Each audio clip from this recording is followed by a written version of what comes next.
Regulation in mitosis. So we all know that cell cycle control system works efficiently at every phase to ensure that both cell replication, DNA replication and cell division takes place such that the two daughter cells that are formed have uh, everything identical or everything in the correct form, in the accurate form. And uh, the session this session will basically look at control only from prophase to metaphase.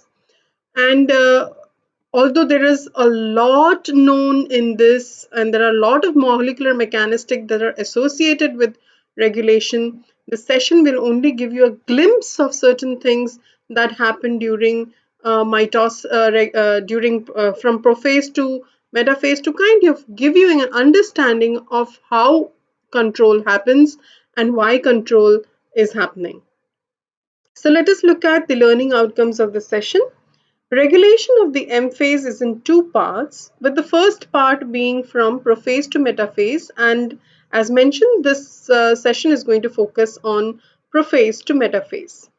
The increase in the M cyclin CDK at the G2M checkpoint triggers its role as a regulator from prophase to metaphase. So it is the M cyclin CDK that is going to be the main key regulator uh, from prophase to metaphase.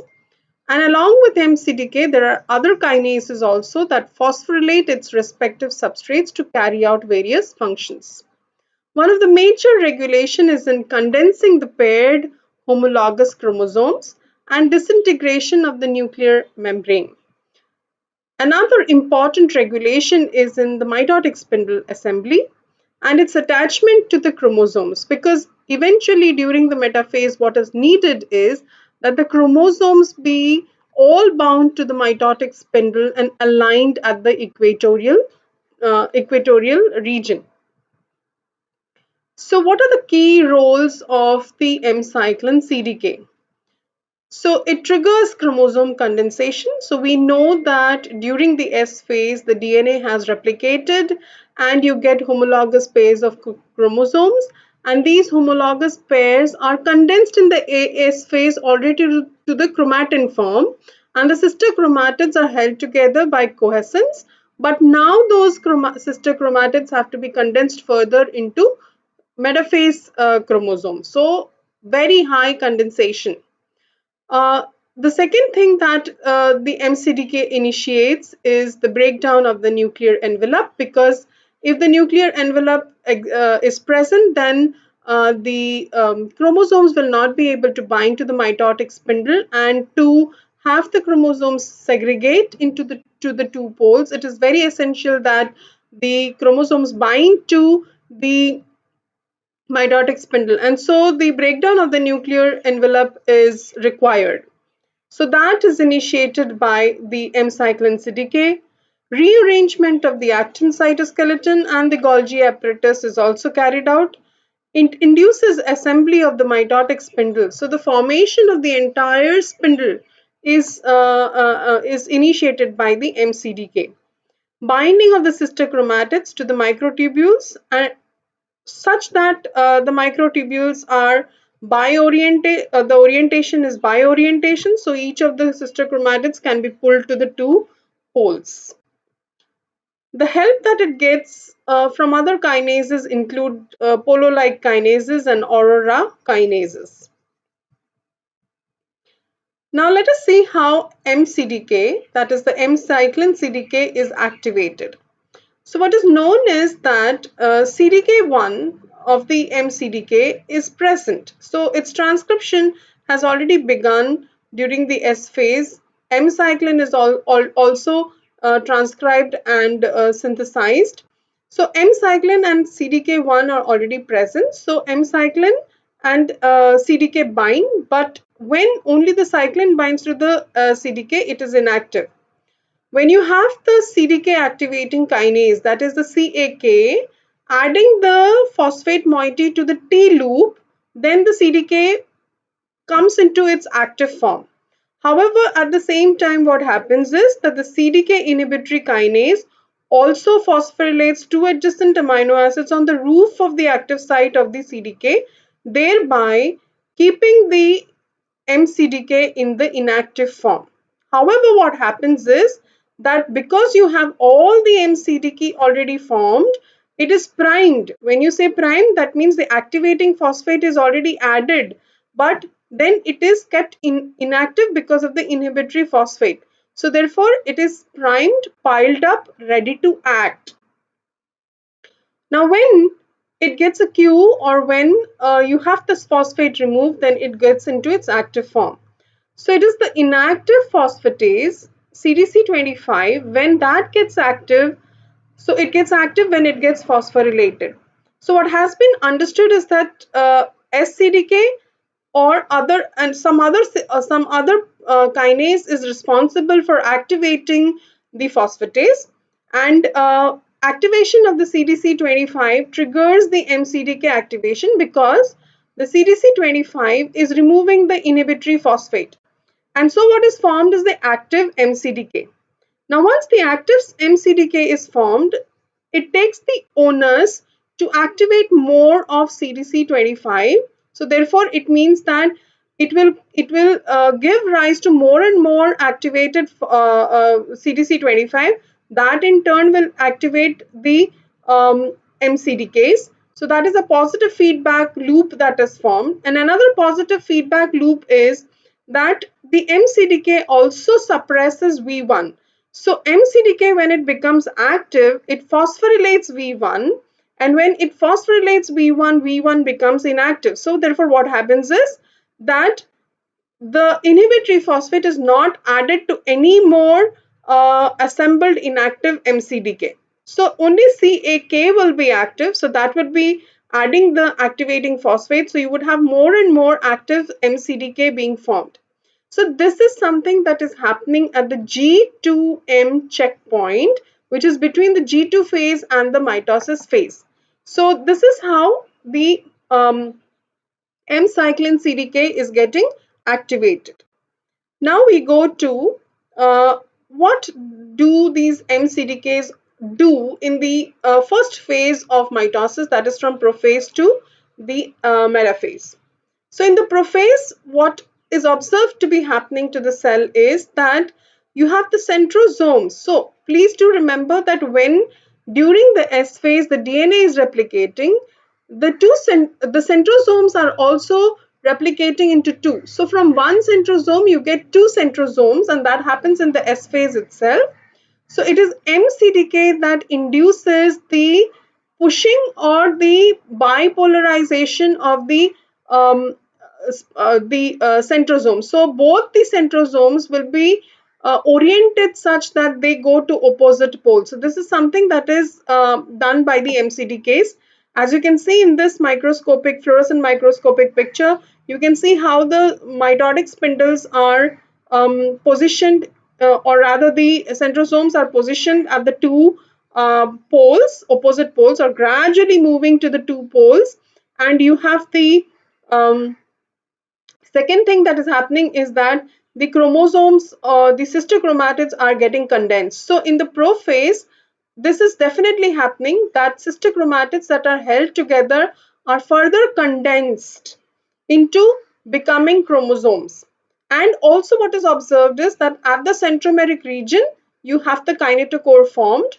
Why is the kinetochore important? It is a complex of proteins. This complex of proteins is the one that helps the chromosome to bind to the mitotic spindle. So centrosomes are being maneuvered towards the opposite poles, and repeating, the chromosomes are being formed, that is the condensed chromosomes are being formed. And look at the fact that they are present together as a pair of chromosomes. This condensation is carried out by a complex which is called as condensins, and they are molecular complexes like cohesins. So you can see that that 2 has structural maintenance of chromosome 2 proteins. They would form a kind of loop along with several proteins that help it to loop around chromosome, to loop around chromatids, and to act, or rather to loop chromatids to become more condensed. So as you can see over, they use energy to do that. So to make the DNA more compact, they're using energy, and so you can see over here that they have the ATPase domain. So this is going to bind to ATP and hydrolyze ATP. So that energy that is released is used to compact the DNA. So as you can see, you have the DNA looping or being looped by this. Then these further will attach to each other to bring the loops into a loop. And then these loop structures will again form more loops. So you can see that this becomes a highly condensed structure. In this condition, you will find that gene expression is next to negligible. Okay, so these all things are stimulated by MCDK. It phosphorylates the condensins, and in the phosphorylated form, the condensins become active. Now we go to what next does it do during the prophase? It is actually orienting the centrosomes towards the two poles. So what happens in the G1 is that there is only one centrosome, and when it as it moves to the S phase, one finds that the centrosomes will double, so you will get two centrosomes formed.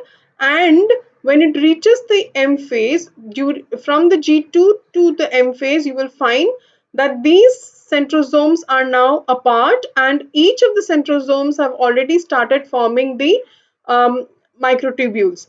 So therefore you can see that every pair of centriole around it has a pericentriolar mass, and this pericentriolar mass, you have a high concentration of alpha beta tubulins, and you also have the gamma tubulins. So the gamma tubulins become the nucleation points for the microtubules to be formed. So you will find that the microtubules, the minus end of the microtubules are facing the centrioles, while they are growing at the plus end. So you can see that as the microtubules grow, it is the plus end that is growing. But you can see from both the centrosomes, you have the microtubules growing. Now, those microtubules which are towards the plasma membrane, rather, they are the astral microtubules, but these are the ones that are going to really form the spindle, and they would be interacting with each other. So this is how it is. You can see this is the centrosome. This is the second centrosome. You can see how the spindle fibers have been started to form. So this spindle fiber that is there is an astral microtubule, while these that are being formed, there are two types of microtubules there. One is what is called as interpolar microtubules, and the other is kinetochores. But you can see that each of these microtubules are associated with molecular motors. And interestingly, it is these molecular motors that are able to organize the spindle fibers into bipolar array. So what they would be doing is they would be helping in increasing the length of the microtubules for one, and secondly, they will also be, due to their movements on the microtubules, they will slide the microtubules such that the centrosome will either be pushed or they will be pulled. So therefore, dynein and kinesin 5, they are known to separate the centrosome. So they will push the centrosome towards the two poles and increase the spindle length, because if the centrosomes are moving towards the pole, then obviously these microtubules will have to become longer to be connected to each other. But you have kinesin 14, which will pull the pole together. So effectively what happens is that you would have a lot of molecular motors, some of them pulling, some of them pushing, and there would be a kind of balance or equilibrium formed between this pulling and pushing, and this pulling and pushing eventually will kind of hold the centrosomes at the two poles. So it is not the job of one molecule, it is the job of so many molecules together to ensure that the two centrosomes are positioned bipolar. Okay, they are two poles that are formed, and it is the opposing forces that are generated by these different motors that decide the final length of the spindles. Effectively, the spindle, mitotic spindle, is formed because of the MCDK activating molecules or activating substrates that will help in allowing all these molecules to function. Now we come to prometaphase, which is between prophase and metaphase. In prometaphase, what is very clearly observed is that the nuclear envelope begins to disintegrate into fragments and they stay in the cytosol, but they are disintegrated. Then what is observed is that the chromosomes which were present inside the nucleus first, now because they are not, because the nuclear envelope has been fragmented, the chromosomes at the kinetochore are able to associate with the microtubules. So they begin to attach themselves to the microtubules that are present as mitotic spindles. So this is an image of the same thing. Now, therefore, what is going to happen in the prometaphase significantly is the nuclear envelope getting disintegrated. So what is known is that the inner side of the inner nuclear membrane has what is called as a layer of intermediate filaments, typically the nuclear lamina, and this nuclear lamina is made up of three lamins, lamin A, B, C. Now these three lamins A, B and C interconnect with each other to form an organized structure. And because they form an organized structure, they are supporting the entire nuclear envelope to exist as a nuclear envelope. So they are kind of laminating the inner side and supporting the nuclear envelope. Now what happens when you have MCDK becoming active? MCDK is able to phosphorylate the nuclear lamina, and once the component of the nuclear lamina is phosphorylated, then the affinity with which they were interconnected with each other is no longer there, and this organized structure becomes disrupted. But they still, part of the lamins still remain bound to the nuclear envelope. So therefore, what happens is, because of this organization getting disrupted, now you no longer have the nuclear envelope existing as a complete structure. In fact, parts of the nuclear membrane will pinch off and exist as vesicles in the membrane. Similarly, the nuclear pore complex will also pinch off as a vesicle and exist in the cytoplasm. So effectively, because the nuclear lamina is phosphorylated by the MCDK, you have the nuclear envelope getting disintegrated and existing as small vesicles in the cytoplasm, all dispersed across. So this is an interesting thing that is happening because of the M cyclin CDK. Now we go to metaphase itself. In metaphase, what is very clear is that all the chromosomes have to be bound to the mitotic spindle, and they would be oriented or arranged at the equatorial plane. So this is something that happens in the metaphase. One, you have the chromosomes completely condensed and aligned at the equatorial plate. So this is the microscopic view of the same. So this is the mitotic spindle and how the chromosomes are present right at the equatorial plane. So like mentioned earlier, those microtubules that are towards the plasma membrane are what are called as the astral microtubules. So these hold the centrosome, and there are opposing forces because of these microtubules and these microtubules, and that is how the mitotic spindle is held together. But also the interpolar microtubules, that means microtubules that had originated from this pole and microtubules that have originated from this pole are connected to each other through molecular motors. And it is these molecular motors, because of their movement, they are able to push and pull the two poles, but they are also holding the microtubule together. That is also very important because this structure has to be maintained. The third type of microtubule that you have is the one that is actually binding to the kinetochore of the microtubules.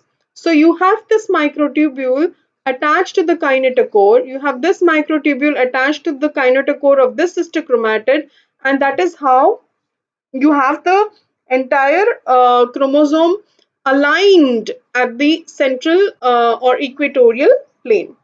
Now you must understand that from the beginning it is not in the equatorial plane. Sometimes you may have the chromosome present here, or you may have the chromosome present here. So they are brought to the equatorial plane by these mitotic spindles and the molecular motors.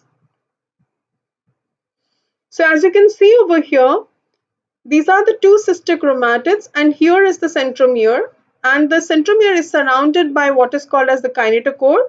So what you can see over here is the kinetochore, and the kinetochore is a set of complex proteins that has binding site for the microtubules. So they can bind to the microtubules. So you can very clearly see that all the microtubules of the mitotic spindle can bind, or rather the entire microtubule can bind to the kinetochore.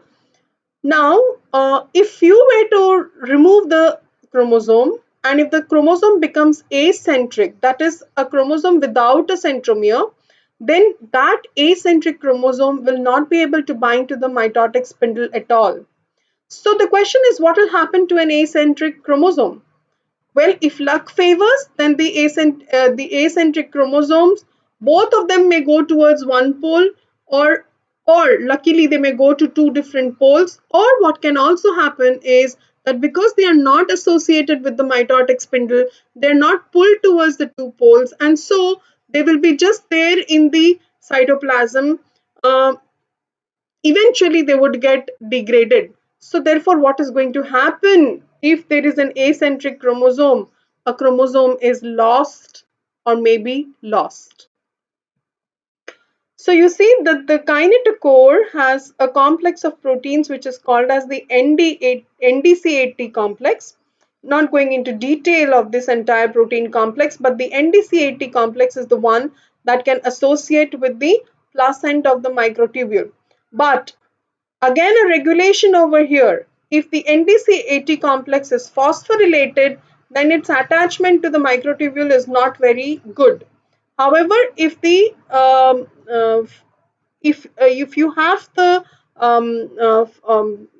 the NDC80 phosphorylated less, then it is attached to the microtubules better. So as you can see over here, from the late prophase to the metaphase biorientation. So when we say metaphase biorientation, it means the two sister chromatids are aligned in such a way that one sister chromatid is ready to be pulled to one pole and the other sister chromatid is ready to be pulled to the other pole. So that is what is called as biorientation at the metaphase. And you can very well see how over a period of time, as the mitotic spindles are growing, they bind to the chromosomes, and then the chromosomes are pushed and pulled such a way that finally they are aligned at the equatorial plate in such a way that they are aligned such that they are in the biorientation position. Now say we look at one sister chromatid and the kinetochore. The other sister chromatid and the kinetochore will be on the other side.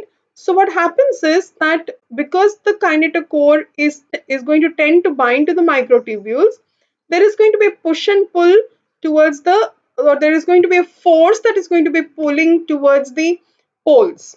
Now, therefore, if this is the case, then this is what is called as a low tension case where the pull is not there.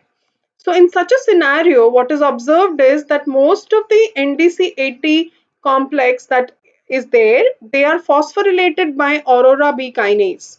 Now, when they are phosphorylated, it is found that their attachment to the microtubules is not very strong. However, when you have a pull of the microtubules, okay, then what is seen is that the aurora kinase is no longer able to phosphorylate the NDC80 complex, and in that form, its attachment to the microtubule is strong. So, this is kind of saying that a high tension condition where the poleward force has already begun, the attachment of the kinetochore to the microtubules also is going to become stronger, and that is dependent on phosphorylation and no phosphorylation. So this is again an important facet. Another thing that actually orients this chromosome in the equatorial plate is the fact that the plus and the minus end of the microtubules are constantly showing what is called as dynamic instability.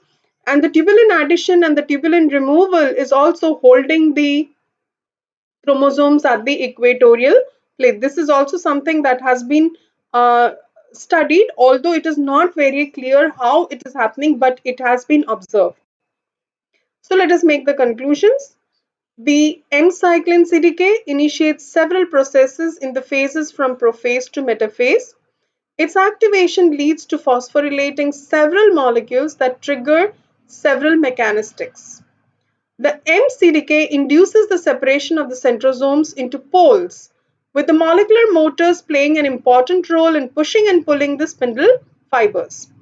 The molecular motors as well as kinetochore of the chromosomes experience forces eventually to align the chromosomes at the equatorial plane. Important features such as condensation of the sister chromatids to dense chromosomes, the disintegration of the nuclear envelopes are events that help ensure that the chromosomes are positioned to be pulled towards the two poles. That means bi-oriented.